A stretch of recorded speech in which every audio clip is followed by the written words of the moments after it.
Today is the 27th of June 2023. So guys, a presidential aspirant Elisabeth Valerio criticized fellow aspirant Saviour Kasukuwere, saying that Zimbabweans considering voting for him suggest the nation is not ready to vote for good candidates. Valerio drew on a hypothesis that even Jesus would not be voted for despite his goodness. Zimbabwe is set to hold harmonized elections on August 23, 2023. In a Twitter post, Valerio questioned whether Zimbabweans have lost their sense of ethics and morality after living in a corrupt society for so long. She said, "Someone said to me today, if #Jesus himself was on the ballot, #Zimbabweans would not #vote for him. This got me thinking about all the heroism Kasukuwere has received recently on social media. Are #Zimbabweans turning a blind eye and forgetting that for a time Saviour Kasukuwere was the vanguard for much of the injustice and exploitation in our country? Only the amoral would seek refuge in Kasukuwere. Do we no longer know the difference between right and wrong? Have you lost all sense and ethics, perhaps as a consequence of having lived for so long in such a highly corrupt society? Will Zimbabwe ever wake up?" Valerio's own chances of participating in the presidential election are in limbo after the Zimbabwe Electoral Commission (ZEC) rejected her application for failure to pay the registration fee of $20,000. Speaking on the rejection of her application, Valerio said, "I'm appealing their position and want ZEC to set aside the decision of the presiding officer of the nomination court who rejected my nomination as a candidate for election to the office of president."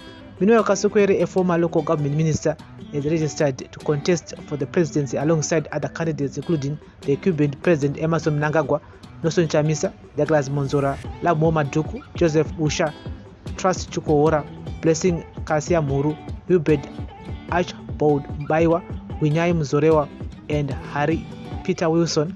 Another aspirant, Linda Masarira, has approached the court seeking to force ZEC to accept her application after it was rejected. Kuwere's past has been marred by accusations of violence, corruption, and abuse of office. Kasukuwere was also accused of plotting to remove Mugabe from power by creating power structures within the party.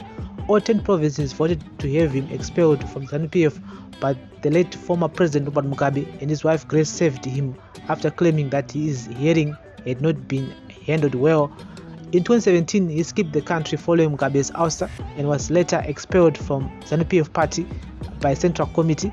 Kasukuwere returned to Zimbabwe in 2018 after self-imposed exile raised questions about his motives and whether he had made a deal with the Mnangagwa-led administration. However, Kasukuwere denied any political intentions at that time. So guys, that's the latest here. I do agree with you 100%. I mean, panyaya ya Saviour Kasukuwere as a voter has to have an answer to questions.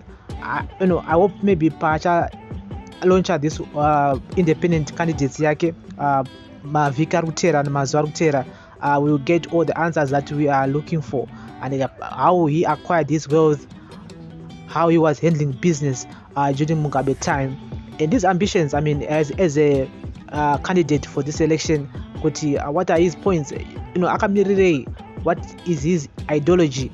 Is Saviour Kasukuwere and whoever is behind him. And so there's too many questions and answers that I personally need to hear from Kasukuwere before I even think of voting for him. And yes, for some people he's an option, but for others he's not an option because he was part of the gravy train. The late former president Robert Mugabe. He might be saying good things right now, but I still think that he still need to clear the air. He still need to clear about the past. He still need to take us back about the past. Remember, without the past, there's no future. So he needs to tell us about the past, how it happened in the past, and how he's trying to change from the past to the future. At the same time, come on, we all know the man had a 15-bedroom house. How did he manage to build that house? $200 per month. I mean, how did he acquire this wealth? I mean, the abuse of office. I mean, all those charges that he was being charged with are serious charges. At the same time, they are valid charges because at that time he was the guy, he was the gatekeeper.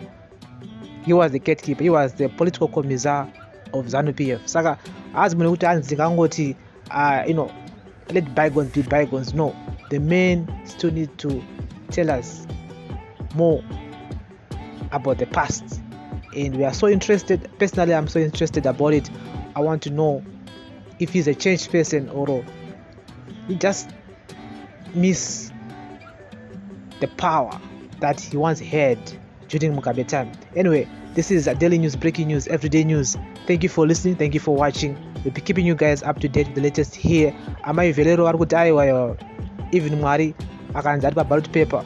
Zimbabweans watomvotere. Reason why is because we tend to turn a blind eye on good people and we vote for bad people. And so daily news, breaking news, everyday news. Thank you for listening. Thank you for watching. Listen.